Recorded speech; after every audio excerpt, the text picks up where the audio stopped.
Welcome again to Joe Stunner Boxing. I hope you're doing well. On the undercard of the Hitchens versus Zepeda main event, this was over in Orlando, Florida. It's on DAZN, and it was a pretty good little, very one-sided, but an intriguing sort of runaround for a guy who could be a threat in the light heavyweight division. Khalil Big Steppa Coe, he calls himself, and he moved from 6 wins with 4 KOs and 1 draw, no defeats, to 7 wins with 5 KOs because he knocked out in the second round Kenmon Evans, a guy who had lost his previous fight, which was unanimous decision over 8 to a pretty good Australian fighter called Clay Waterman. But there's no shame in that because Waterman's a pretty good fighter. I think he was on the Aussie national team. Sky Nicholson was doing the commentary and she mentioned that. That was his only previous defeat. Well, Evans, 31 years old, from the US. Khalil Coe, Big Steppa, 27 years old. Both these were orthodox fighters. And Coe was looking to make a bit of a statement here, but he was looking to, sometimes it's how you get your work done. And sure enough, he got his work done very well because in the first round, Kenmon Evans showed, some pretty decent skills. He wasn't intimidated. He was jabbed to the body a couple of times. Khalil Coe looked sharper, a bit more, Evans looked a bit loose. Coe looked a bit more like a bit more conventional, should we say, a bit more textbook perhaps.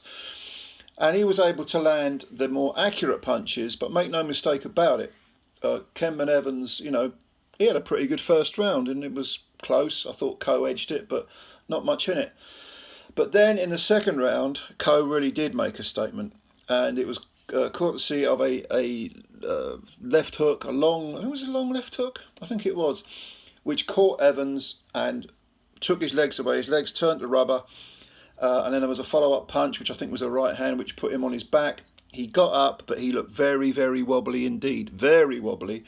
The referee let it carry on. And then Khalil Coe just sort of ragdolled him, was throwing all sorts of punches. And at one point, there was, I don't know, it couldn't have been a thumb. I think it was maybe just he got an eye injury. There was maybe it was a thumb in the eye, I don't know. But he was clearly wincing. His left eye blew up. There was some swelling. It wasn't shut, but it looked nasty. That clearly perturbed Evans, and he went down the second time, and the referee called it off. So Khalil Coe scored a second round stoppage over Kenmon Evans, who came in with a pretty good record and a bit of ambition and, a few skills. And okay, Coe's still got a way to go. He's only had 7 fights. But he did look pretty decent. He looked like he's 27, so he's just coming into his prime. He looked like he could be a threat at light heavyweight. He's developing nicely. Needs more experience. Okay, he's got this win over Evans, who had 12 previous fights. But he needs rounds. He needs rounds because with only 8 fights, 5 KOs now. I don't think he's gone beyond 6. I'd look at his record previously. He might have done. Did he do an 8-rounder, or did he? I think he was scheduled. This was scheduled for 8 and finished in 2. And I think his previous fight was scheduled for 8, and he went 6 or 7. But he needs some 10 rounders. He needs some 10, maybe 12 rounders. Maybe pick up one of those alphabet soup trinkets to get him a ranking. But 27 years old. He's got the time. So have a look out for him. Khalil Coe, Big Stepper, he calls himself. He's from New Jersey, and I like what I saw. Anyway, comments below if you've got any. Subscribe to the channel if you're new. Hit the like button and spread the word about Joe Stunner Boxing. This is your channel as much as mine. I always appreciate your time. Looking forward to reading your comments, and I'll catch you later. Bye for now.